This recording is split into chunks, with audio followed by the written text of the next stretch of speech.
ഇന്ന് രാവിലത്തെ ഡ്യൂട്ടിയാണ്. ഒരാഴ്ചയായി ചെറുതെങ്ങിൻ്റെ ഓല കൊത്തി തരക്കി വെച്ചിട്ട്.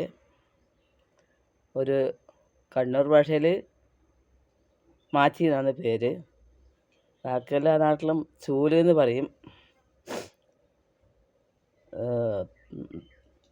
അടിക്കാൻ മാച്ചിയില്ല. അതുകൊണ്ട് രാവിലത്തെ ചോറും കറിയെല്ലാം ആയിക്കഴിഞ്ഞു. അത് കഴിഞ്ഞിട്ട് മാച്ചി ഓല ചൂലിൻ്റെ ഓല കളയാൻ വേണ്ടി ഇരുന്നിട്ടായിരുന്നത്. അന്നേരം അതൊരു വീഡിയോ എടുത്തേക്കാ വിചാരിച്ചത്. ഇതാണ് സംഭവം. ഓല ഇങ്ങനെ ആക്കിയിട്ടു. ഇതാണ് ഓല. ചെറുതെങ്ങിൻ്റെ ഓലയാണ്. വലിയ തെങ്ങിൻ്റെ ഓലയല്ല. അടിക്കാൻ മാച്ചില്ലാത്തതുകൊണ്ട് ഇതിന് മെനക്കെട്ടതാണ് സംഭവം.